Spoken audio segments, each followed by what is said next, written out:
Bonjour et bienvenue à notre série d'apprentissage euh, virtuel qui s'appelle Apprendre ensemble refuge d'urgence et centre d'intervention toxicomanie. Cette séance est enregistrée. Nous sommes heureux d'offrir l'interprétation simultanée en français pour la séance. Si vous souhaitez entendre d'interprète, veuillez choisir français en bas de votre écran sur le menu. Zoom. Si vous avez besoin de soutien technique au cours du forum, veuillez s'il vous plaît communiquer avec un de nos producteurs en utilisant la boîte de dialogue. Je m'appelle Lindsay Yer, je suis responsable principale d'amélioration. Je suis ravie de me joindre à vous aujourd'hui comme co-hôte pour le forum de discussion. Tout d'abord, permettez-moi de reconnaître que nous réunissons sur des terres qui ont été habitées par les peuples autochtones depuis le tout début. Surtout, je reconnais que je vous accueille aujourd'hui de Kingston, en Ontario, qui sont les territoires non cédés traditionnels des peuples Haudenosaunee et Anishinaabe. Nous reconnaissons et apprécions beaucoup leur lien historique à ce lieu et l'opportunité que nous avons pour nous y réunir aujourd'hui. Chez Excellence en Santé Canada, nous continuons sur notre parcours d'apprentissage et notre engagement pour offrir une amélioration pour et avec tous les peuples du Canada. Santé en Excellence en Santé Canada est une organisation qui met l'accent sur l'amélioration des soins de santé avec et pour toute personne au Canada, lancée en mars 2021 de la fusion de l'Institut canadien pour la sécurité du patient et la Fondation canadienne pour l'amélioration des services de santé.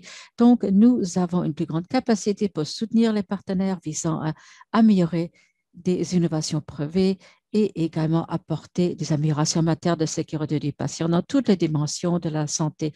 Nous croyons au pouvoir des personnes et je crois qu'en nous réunissant, nous pouvons réaliser les meilleurs soins de santé au monde. Nous sommes un organisme de bienfaisance à but non lucratif financé surtout par Santé Canada. Nous sommes heureux de dire que ce programme est offert en partenariat avec le Centre canadien sur les dépendances et l'usage de substances et le BC Patient Safety and Quality Council. Aujourd'hui, il y a Brian McCarthy qui se joint à moi. À vous pour les présentations. Bonjour.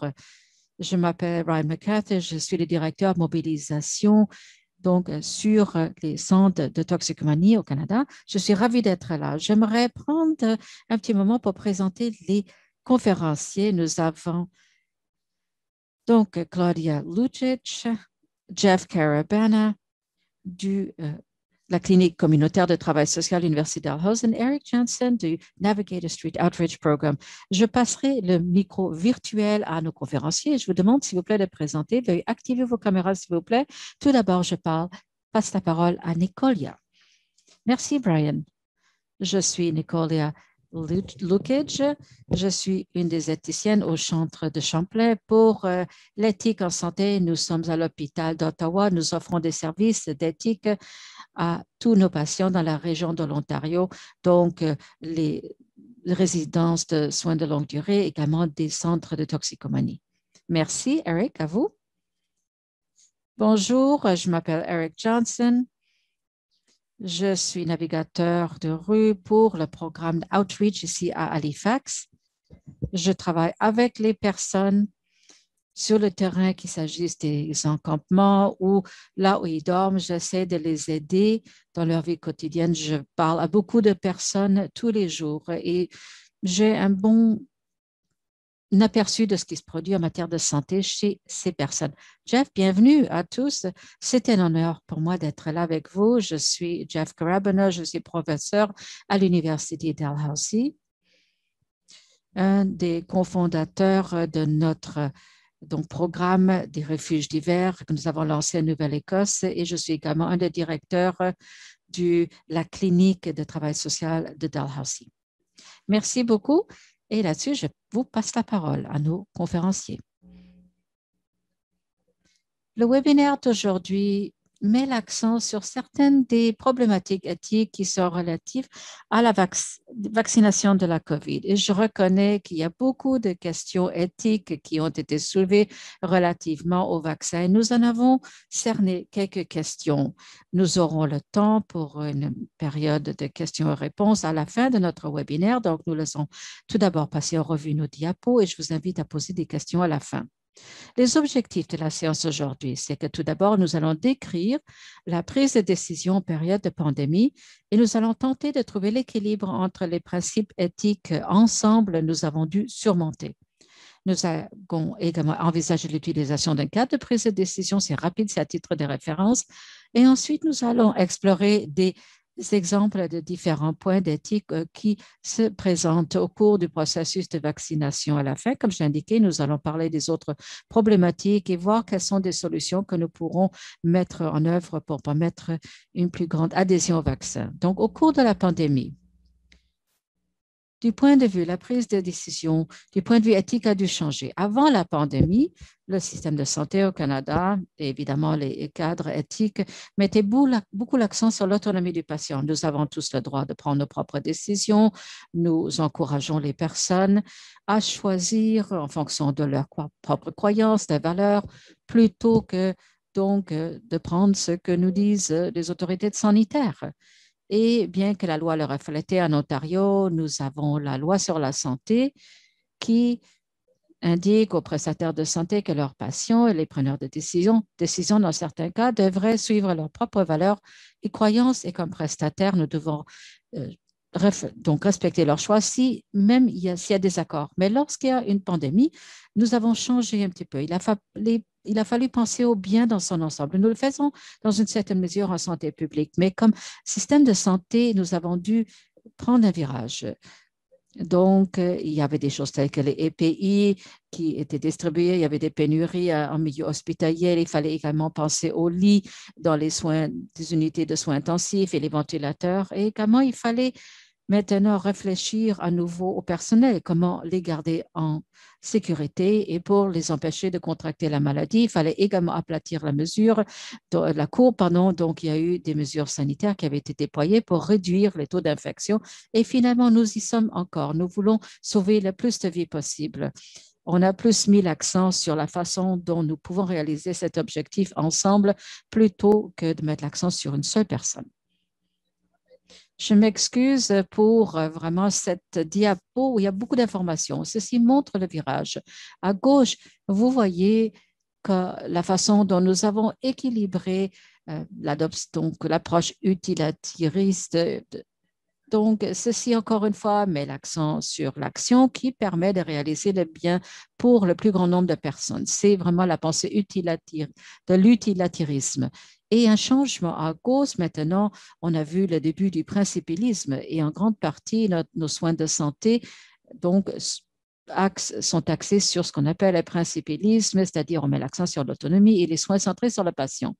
Mais dans le contexte des vaccins, nous réfléchissons toujours à ce qui est bien pour l'ensemble de la collectivité, mais penser maintenant, se faire vacciner continue plutôt à être d'un choix individuel et ça continue d'être le cas. On ne peut pas forcer les personnes à recevoir le vaccin s'ils n'en souhaitent pas.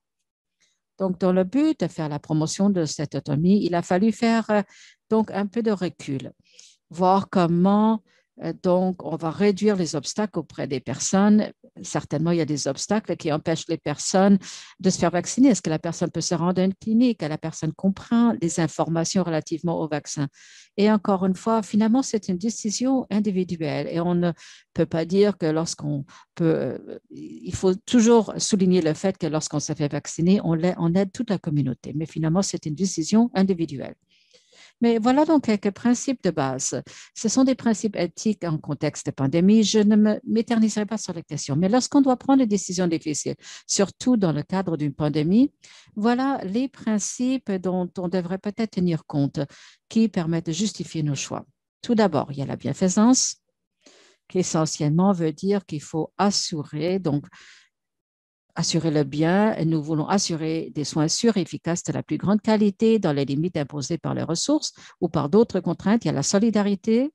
Nous voulons établir, maintenir et renforcer des rapports de collaboration et de partenariat entre les professions, établissements et secteurs et entre les provinces et territoires lorsque c'est pertinent. Nous avons vu les bienfaits qu'on peut dégager lorsque nous travaillons ensemble, que ce soit dans un seul établissement dans la province, et ceci a un impact positif sur les communautés.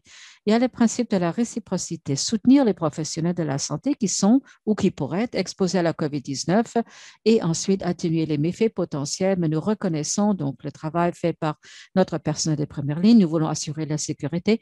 Et ensuite, il y a l'utilité. C'est ici qu'entre en jeu la prise de décision en pandémie. Nous allons parler des autres principes. Néanmoins, il faut toujours maximiser les bienfaits pour le plus grand nombre dans le respect des autres principes dans certaines circonstances. De plus, il y a l'équité, donc favoriser un accès juste, équitable aux ressources et aux services. Et nous avons vu beaucoup de populations vulnérables au cours de cette pandémie, là où il y a une augmentation de l'équité. Ceci était déjà présent, mais la pandémie a exacerbé et a illustré les problèmes d'accès qui existent, que nous avions peut-être écartés, on ne voulait pas trop y penser, mais qui étaient très prévalents. Et maintenant, nous le constatons et ça devient une problématique plus importante. Donc, ensuite, il y a la saine gestion, c'est notre façon d'utiliser les ressources disponibles de manière judicieuse et responsable. Et ensuite, il y a la proportionnalité.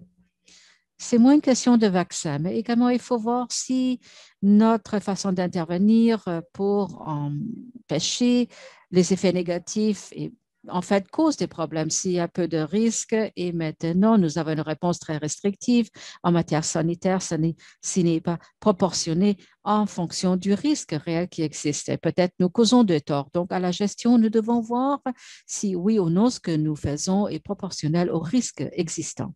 Et le dernier principe que j'aimerais souligner, c'est la confiance. Nous le voyons en soins de santé, surtout auprès des populations vulnérables. Donc, surtout dans les cadres des refuges, des personnes sans abri, nous voulons acquérir, conserver la confiance du public dans le processus de prise de décision. C'est difficile à favoriser. Nous l'avons certainement vu au gouvernement. Le processus, cependant, n'est pas transparent et s'il n'est pas transparent, nous n'allons peut-être pas avoir confiance dans les décisions prises. C'est surtout vrai en matière de santé. Nous voulons faire la promotion de la vaccination et nous voulons favoriser la confiance. Donc, rapidement, permettez-moi de signaler qu'il existe des cadres de prise de décision et des outils. Et si vous devez prendre une décision difficile où il y a une composante éthique, il peut parfois être utile d'utiliser ce qu'on appelle un cadre de prise de décision éthique. Il y en a beaucoup, vous le aurez peut-être déjà dans votre organisation, mais voilà un cadre qui ici est illustré sur les deux diapos qui s'appelle le cadre des idées. C'est un processus de 4 I, donc en français, recueillir les faits, indication médicale, préférence du patient, qualité de vie, contexte. Et cela vous permet de prendre une décision qui parfois peut être difficile. Et c'est vraiment une bonne façon de prendre la décision, mais cela vous permet également de documenter votre processus. Rapidement, je vais le passer en revue. Vous trouverez ça dans les diapos. Si vous avez des questions, n'hésitez pas à me contacter après. Première étape, il faut déterminer les faits. On a un choix à faire. Il faut recueillir les faits, il faut déterminer ce qu'on sait, ce qu'on ne sait pas, ce qu'il faut savoir, à qui il faut s'adresser s'il s'agit de la situation d'un patient ou un client. Particulièrement, on veut s'adresser à cette personne. S'il s'agit d'une décision qui touche les personnes de première ligne, peut-être on voudrait leur parler également. On recueille l'information, on passe à la deuxième étape qui consiste à identifier les principes éthiques conflictuels. Donc, il y a 4 listés ici. Vous avez il y a également toute la liste des principes. Donc, tout d'abord, il faut voir les principes qui sont en conflit. Peut-être il s'agit du droit autonome d'une personne pour prendre un choix, mais ceci pourrait mettre à risque d'autres. Donc, il y a l'autonomie et ce qu'on appelle également la bienfaisance, faire du bien. Donc, en cas de conflit, dans ce scénario, c'est les points sur lesquels on veut se concentrer. Ensuite, à la diapo suivante, on passe à la troisième étape. Explorons les différentes options, nous analysons, nous avons recueilli les informations. Qu'est-ce qu'on peut faire pour agir? Donc, il y a 3 à 4 différentes options. Il faut tenir compte des résultats possibles, positifs ou négatifs. Il faut voir si ceci répond aux principes éthiques que nous aurons identifiés en cas de conflit. Nous voulons nous assurer que les options respectent donc les politiques et règlements de l'hôpital et les lois. Passons à la dernière étape, 4, agir, évaluer. Nous identifions une action, nous dressons un plan d'action et on le verse au dossier du patient ou donc dans le dossier d'ensemble de l'institution. On va voir ce qui se passe. C'est important que lorsque vous composez avec ces scénarios difficiles, il est important d'avoir ce cadre d'éthique au sein de votre équipe et ensuite vous voulez revenir et auto-évaluer la décision. Qu'est-ce qui a bien fonctionné, qu'est-ce qui n'a pas bien fonctionné et en discuter. Ce n'est qu'un exemple d'un outil que vous pourriez utiliser, mais comme je l'ai indiqué, il existe beaucoup de cadres éthiques qui existent, qui suivent le même processus et qui réalisent des objectifs différents. Voilà. Maintenant, nous avons couvert cette partie éthique, nous avons identifié quelques exemples d'enjeux éthiques liés à la vaccination et dans une population donnée. Nous allons parler, donc en fait, nous avons identifié 4 et Eric et Jeff vont intervenir et nous sommes tout à fait prêts à prendre vos questions et en discuter après avec les participants. Donc, la première question éthique que j'ai rencontrée, c'est comment obtenir un consentement éclairé pour recevoir un vaccin.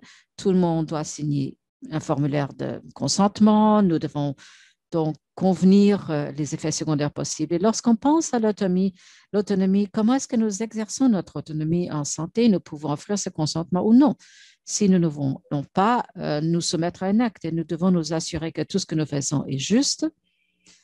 Ce ne sont pas les médecins ou les organisations qui prennent des organisations à votre compte. Il faut également tenir compte de l'équité. Nous avons identifié quelques questions. Donc, peut-être parfois, il est difficile de répondre aux exigences en Ontario pour le consentement éclairé. Une personne doit être habilitée pour prendre une décision, et surtout dans la population de toxicomanes ou ceux qui utilisent des drogues. À quoi est-ce que cela ressemble? Si quelqu'un ne comprend bien, est-ce que la personne est habilitée? Est-ce qu'elle comprend où elle se situe dans le temps?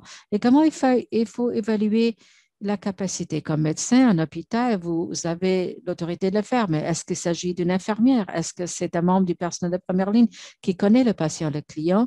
Et est-ce que, selon eux, ils sont à l'aise de dire oui, vous êtes habilité, vous êtes capable de prendre la décision ou non?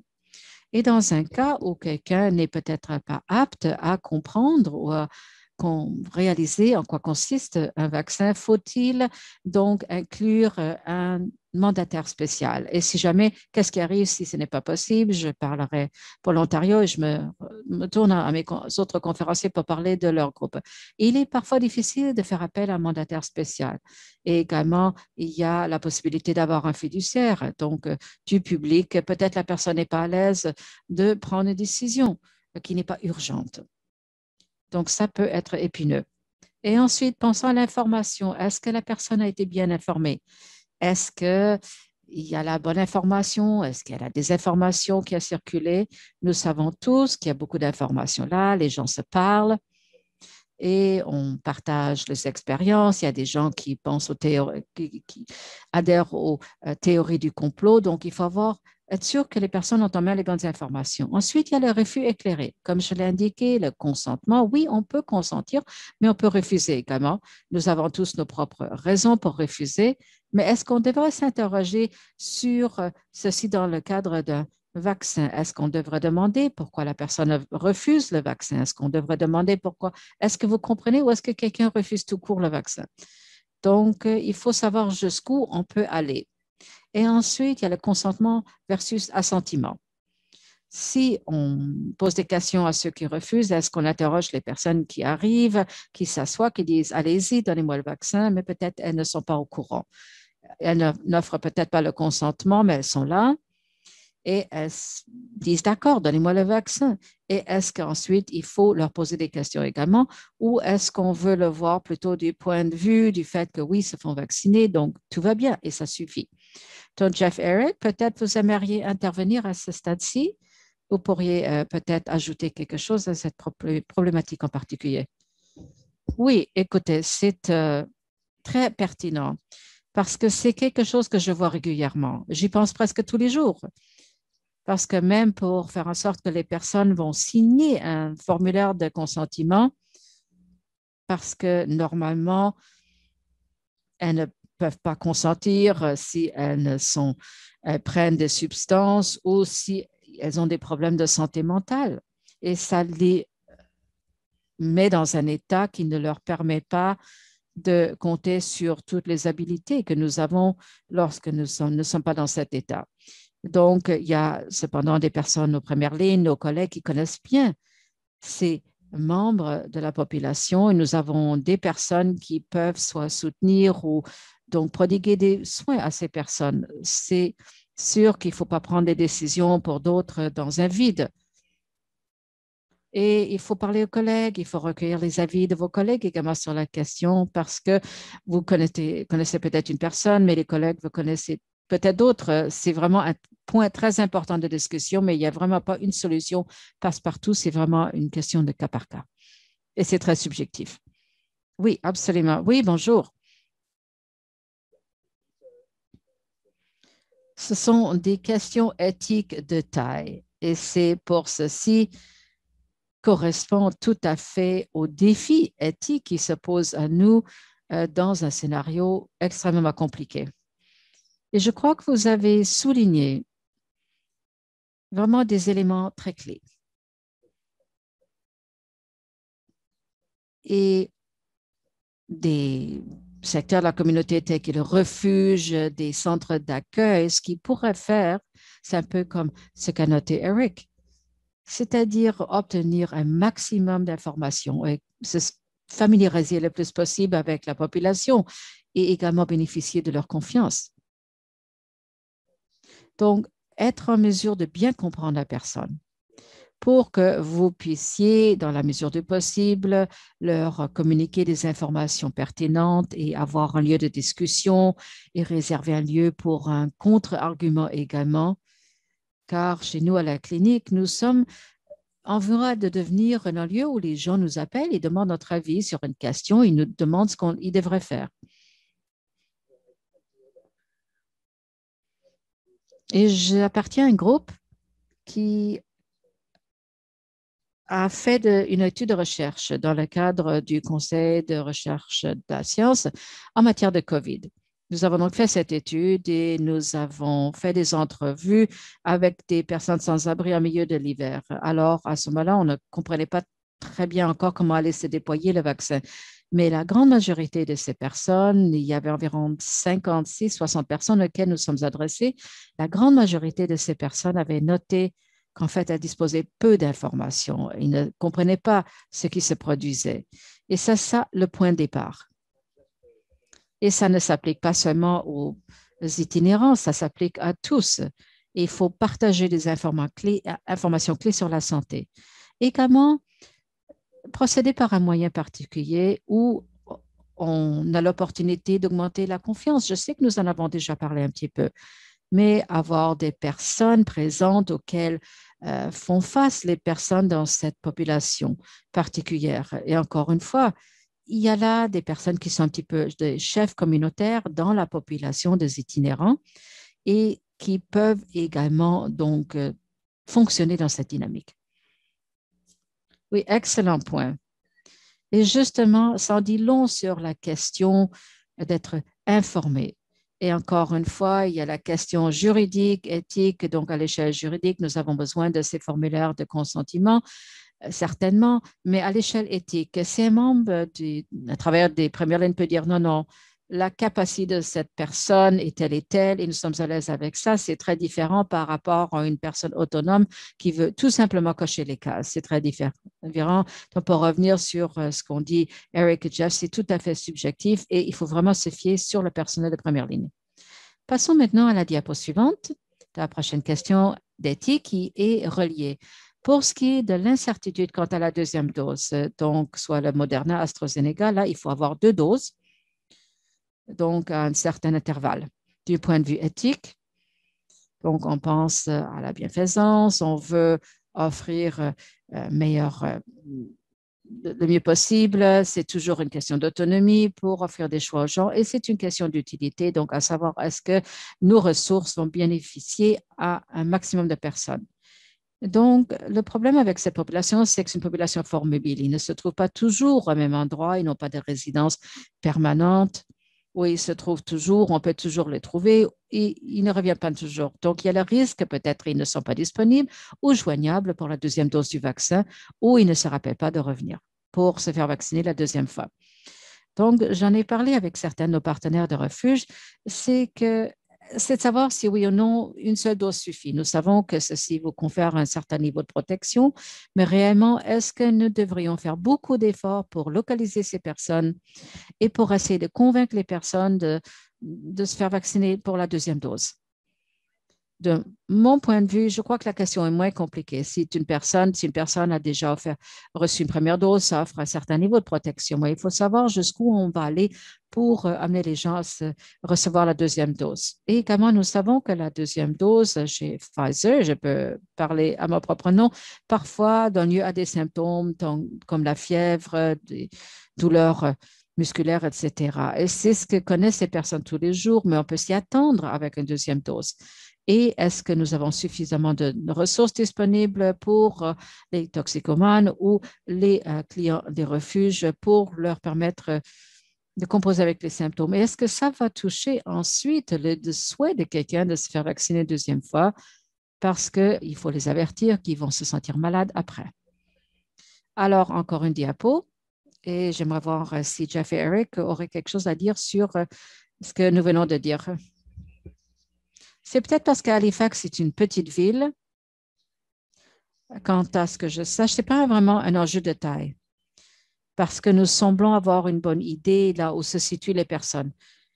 Mais lorsque je reçois un texte d'un de mes collègues qui me dit que, bon, telle et telle personne est due pour sa deuxième dose, est-ce que vous pouvez aller la chercher? Parfois, on trouve la personne, parfois, elle revient toute seule.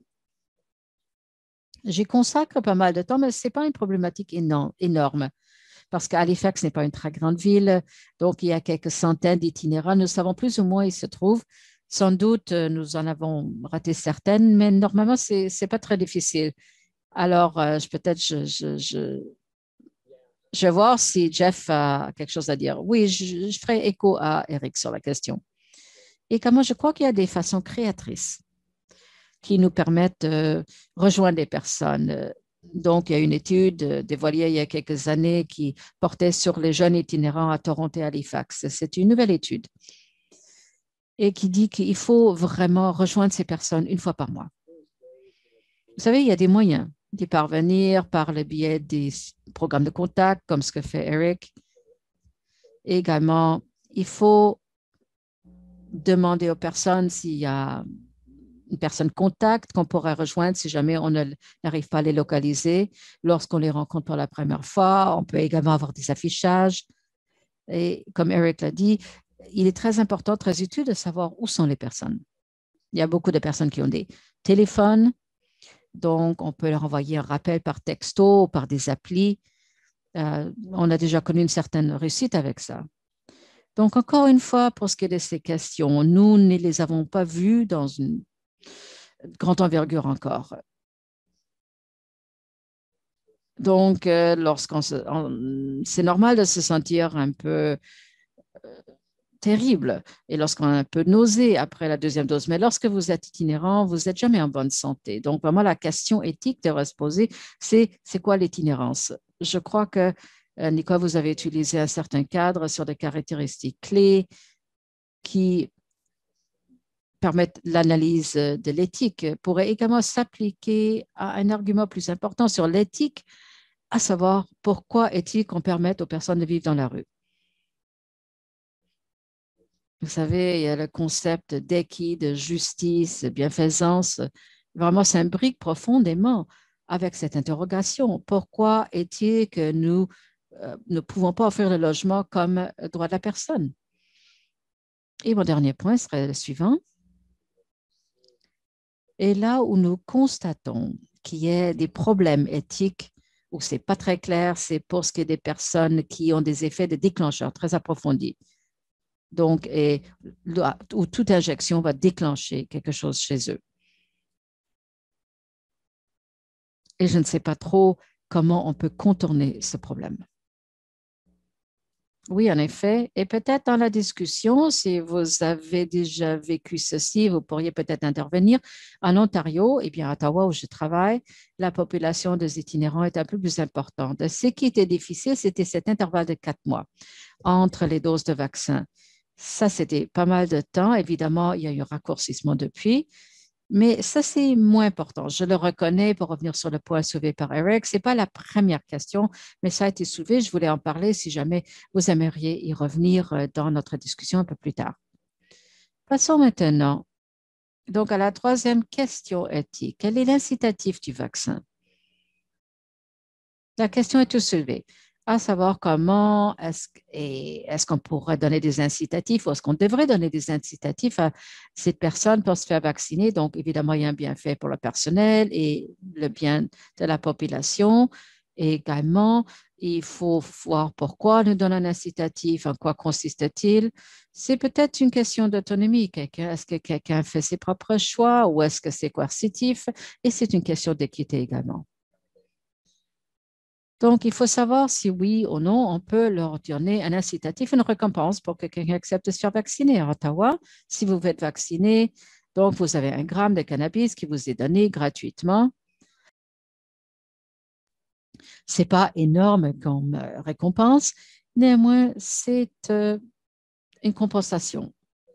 Une petite nuance, c'est si oui ou non on devait divulguer qu'il y aura une récompense et où commence ce processus. C'est lorsqu'on signe le formulaire de récompense, de consentement, à ce moment-là, on obtient récompense ou on fait marche arrière, on dit oui, on passe par le processus et le prix à la fin de ce processus, c'est du cannabis. Ou il faut savoir si c'est une coercion, est-ce que nous, comme procédé, ou est-ce que c'est tout simplement une façon de dire bonjour. Et nous travaillons avec les services de santé, services sociaux. Pour nous, c'est un signe de respect pour cette population. Nous leur donnons quelque chose qui leur facilite ou améliore un tant soit peu leur vie. Parce que possiblement, ils n'ont peut-être pas le même niveau d'adhésion comme les personnes qui ne sont pas itinérantes lorsqu'on pense au bien dans son ensemble. Et nous savons déjà que cela arrive. Donc, ça fait pour la participation des sondages, des entrevues avec les médias, des groupes de discussion. Et si on ne parle pas vraiment d'une nouvelle voiture comme récompense, c'est quelque chose, mais ce n'est pas la fin du monde. Donc voilà quelques-unes des questions qui avaient été soulevées chez nous à Ottawa, à savoir comment soutenir cette population et comment dire un merci, mais également il y a une certaine contestation. Peut-être, donc mes collègues aimeraient intervenir. Donc, Eric ou Jeff, on aimerait bien savoir ce que vous en pensez.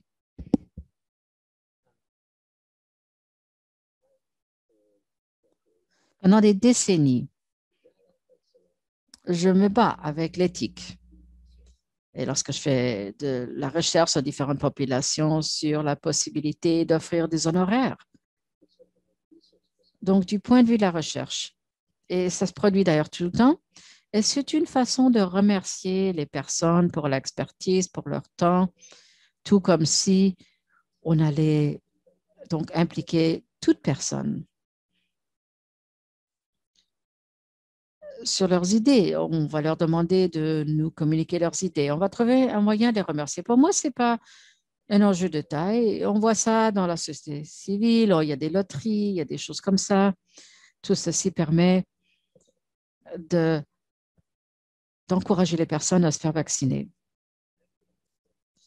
Mais je ne suis peut-être pas la personne adéquate pour dire comment on devrait remercier cette population. Mais peut-être, je crois qu'on devrait remettre ça à des groupes de pairs qui nous trouveraient des façons de mieux remercier les personnes. Mais également, on prend un moment de leurs efforts de survie pour se faire vacciner, qui va cadrer dans cette analyse de déploiement d'un vaccin de la santé publique, va être un bénéfice pour tous. Mais il faut trouver des moyens. Donc, on devrait remercier à tous de le faire, justement les plus jeunes que j'ai chez moi, donc qui arrivent au test de dépistage. Écoutez, c'est incroyable comment ces personnes sont reconnaissantes lorsque les gens arrivent pour se faire dépister. Je crois qu'il y a beaucoup de chaleur. Je crois que tout effort d'accueil, de chaleur est important. Et j'allais dire autre chose également. Ces incitatifs, écoutez, nous savons qu'il est très bien documenté qu'il y a une relation problématique et tendue entre les populations marginalisées et le système de santé formalisé. Et là, nous savons également que les personnes itinérantes sont profondément desservies dans le système de santé et d'ailleurs souffrent de problèmes psychologiques, physiques, émotifs Donc, les amener vers un système auquel ils font confiance, c'est important. Nous avons des programmes de contact avec la communauté ici. Nous avons à Halifax également une unité de santé mobile qui est bien respectée par tous les itinérants. L'idée, c'est justement de permettre cette intervention et ce vaccin d'être possiblement être offert dans le cadre peut-être d'un examen de santé générale ou qui et également pour mettre à jour leur carnet de vaccination. Ça pourrait être un ensemble. On pourrait peut-être construire un lien plus chaleureux, plus bienfaisant. Donc, pour ce qui est du lien entre ces personnes et le système de santé, plutôt que de mettre l'accent uniquement sur ce transactionnel. Et ma première réaction, c'est un peu ça. Je crois qu'on devrait faire plus lorsque j'ai vu ce 1 gramme, mais également un petit à part. Aux 6 mois environ, nous essayons de faire un recensement de la population des itinérants ici. Et la dernière fois que nous l'avons fait, nous leur avons donné des cartes cadeaux de 25 minutes, de 25 dollars ou 25 dollars. La plupart des personnes ont pris les 20 dollars en liquide parce qu'ils veulent prendre leur propre décision. Lorsque on offre des incitatifs, je dis toujours que ça devrait être de l'argent. Comme Jeff l'a dit, on pourrait également donner des aliments, etc. Mais normalement, ils vont vendre ça pour obtenir de l'argent. Donc, je vous encouragerai à donner de l'argent parce qu'il faut respecter l'autonomie, encore une fois. Si vous allez leur donner de la marijuana, et peut-être ils ne voudront pas la fumer, ils vont donner ça à leurs amis. Mais lorsque vous leur donnez de l'argent, ils ont le choix. Ils peuvent acheter quelque chose à manger ou une bière ou autre chose. Donc, nous, on donne l'autonomie aux personnes de choisir ce qu'elles veulent faire avec ça parce que c'est leur temps. Écoute, moi, je suis payée. J'espère que la plupart des personnes qui prodiguent le vaccin également sont payées. Donc, il est logique qu'on paye. Surtout comme lorsque nous avons vu en début de pandémie, il y avait quelques éditoriales et on a vu des manchettes où les itinérants possiblement pourraient répandre la maladie. Et on s'est dit, mais écoutez, à ce moment-là, il faut leur donner des logements. On les intègre dans la société. Maintenant, lorsqu'il s'agit de vaccins, est-ce qu'on ne devrait pas non plus les récompenser également parce qu'ils ont réintégré la société, ils font leur part comme toute autre personne, mais on les a oubliés pendant longtemps. Je crois que donc, il faut donc leur offrir une récompense, absolument. Parce qu'ils ont été oubliés, ils ont été négligés par les grands décideurs de la société il y a longtemps. Oui, absolument. Et c'est un point très valide. Voir en quoi consiste cette récompense? Est-ce que c'est équitable? C'est peut-être pas tout le monde qui veut avoir du cannabis et ça rejoint votre point. Donc, peut-être on devrait se mettre d'accord sur une récompense universelle. Je sais que nous, les itinérants ont vu beaucoup de propagation du virus, ont été assujettis à beaucoup de dépistage, c'est beaucoup, ils sont tannés, ils sont fatigués. Moi non plus, je ne voudrais pas passer par là. Alors, il faut savoir ce qu'a vécu cette population au cours de la pandémie, mais encore une fois, comme vous dites, de façon générale, parce que ce sont des personnes déjà marginalisées. Donc, un petit incitatif, une récompense, ce n'est pas nouveau. On le fait pas souvent, mais c'est vraiment un indice de respect, comme vous avez dit, tous les deux. Passons maintenant. Vraiment, la grande question d'éthique, c'est la relation avec le système de santé. Jeff, vous l'avez mentionné, c'est une question importante. Et sans du long sur la question éthique plus grande. Et il y a des choses que moi, comme éthicienne, je ne peux pas résoudre moi-même, mais il faut regarder les différentes composantes. C'est une question de confiance, de transparence, équité. Alors, il faut reconnaître, et Jeff et Eric d'ailleurs l'ont dit, que bien des gens qui ont une expérience négative du système de santé et tendent à ne pas faire confiance aux services de santé publique. Ils n'ont pas confiance aux personnes donc, dans la santé. Alors, possiblement, ils ne vont pas croire ce qu'on leur dit sur les vaccins. Il y a peut-être la perception qu'on se sert d'eux, qu'on les exploite.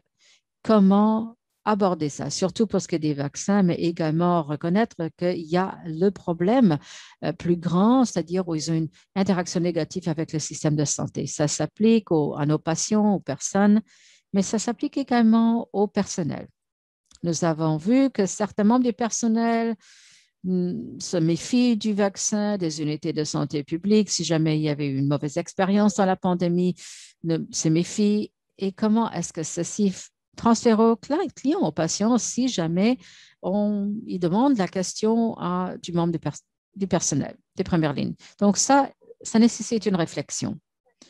Il y a une autre suggestion qui a été soulevée, et c'est moins important maintenant en début, cependant, lorsqu'on faisait le déploiement du vaccin et on fixait des priorités sur certains groupes par rapport à d'autres, les groupes à risque. Donc, il faut savoir si, oui ou non, publiquement, faire vacciner un gestionnaire ou quelqu'un hautement dans la hiérarchie favorise la solidarité. Disons, un PDG d'une organisation de taille qui ne serait pas admissible parce qu'il ne travaille pas avec le patient directement et n'interagisse pas toujours avec ces personnes, il travaille à la maison. Si cette personne est vaccinée et tout le monde le voit, ils se disent, mais je vais recevoir le même vaccin et certainement, on ne va pas les empoisonner, on ne va pas leur donner quelque chose qui est néfaste. Cela pourra favoriser la vaccination. On pourra peut-être adopter une tactique éthique comme cela. Maintenant, mais de façon générale, comment créer cette confiance? Et Eric et Jeff, justement, ont mentionné ces solutions et des stratégies qu'on pourrait déployer. Donc, avoir des visites répétées avec des membres du personnel, des bénévoles de confiance. Ça ne peut pas se faire une seule fois. Cette conversation doit se poursuivre. Ça doit être avec une personne comme Eric qui travaille dans la rue, qui interagit avec ces personnes, qui bénéficie d'une relation de confiance, il est honnête. Et également voir qualité de l'emplacement. Pouvons-nous choisir un endroit pratique et confortable? Est-ce qu'on pourrait se rendre au refuge plutôt que de demander aux personnes d'aller à une clinique où ils ne se sentent pas à l'aise, où ils se sentent jugés? Est-ce qu'on peut rendre aussi accessible et facile pour eux pour qu'ils se sentent à l'aise, que créer un environnement confortable pour donc alléger ces craintes donc qui sont reliées à la possibilité d'aller ailleurs pour se faire vacciner. Donc voilà, c'est un aperçu. Mais vous savez, il y a beaucoup d'autres questions qu'on pourrait poser du point de vue de relation et confiance. Jeff, Eric, peut-être vous travaillez beaucoup plus sur le terrain. Je vous invite à intervenir. Euh, je crois parce qu'il s'agit là d'un problème qui se trouve vraiment au cœur de ces interrogations éthiques. Oui, elle n'est pas facile.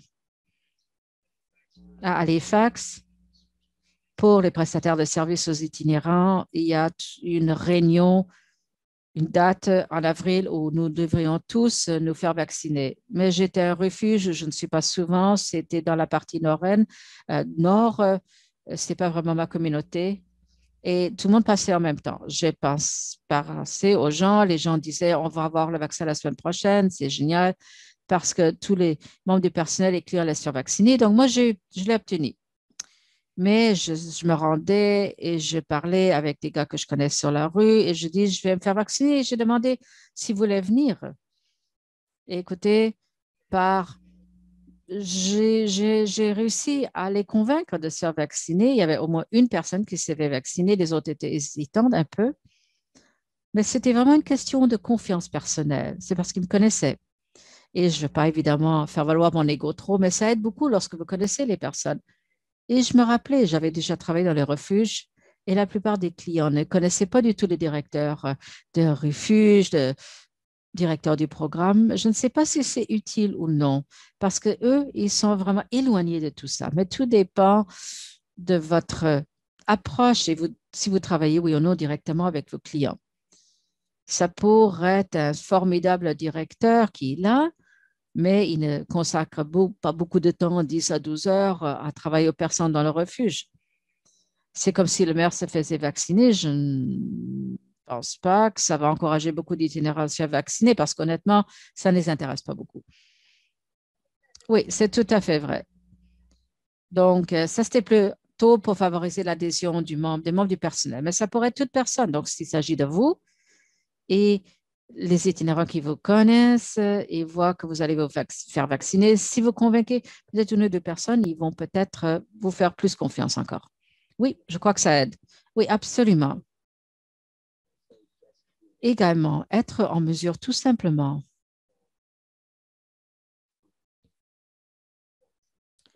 donc, de monter des cliniques de vaccination qui sont situées dans ces communautés, très bien, où les gens se sentent en sécurité. Ils connaissent les personnes qui sont là. Et également, ça leur permet de vraiment dialoguer et voir s'il y a hésitation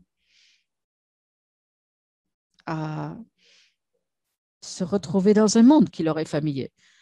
Et maintenant, je sais qu'à Halifax, les refuges tentent de faire en sorte que ces cliniques retournent aux communautés pour les nouveaux dans le monde des refuges qui n'ont pas encore été vaccinés. Ils voulaient réfléchir un peu plus pour qu'ils ne soient pas obligés de se retrouver dans un système formel. Et ça serait impossible pour la très grande majorité de cette population.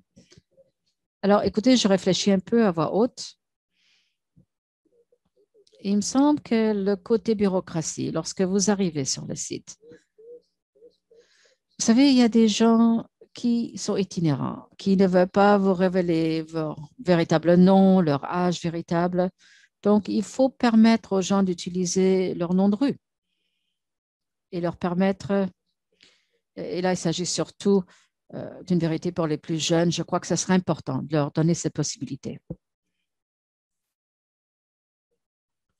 Et justement, je crois que là, ça rejoint la partie éthique par rapport au côté juridique. Justement, le formulaire de consentement, c'est exactement ce qu'on disait. Ça serait peut-être là l'obstacle, mais je crois qu'on pourrait aborder ça par le point que vous venez de soulever. Tout à fait. Donc, voilà la fin de notre présentation, mais sans doute on pourrait vous donner plus d'informations. Mais Jeff Eric, avant de continuer, est-ce que vous aimeriez intervenir avant qu'on donne la parole à nos participants pour la discussion? Non, ça va bien. Je passe la parole à Ryan. Merci beaucoup, Nicole, Jeff et Eric. Quel sujet fascinant.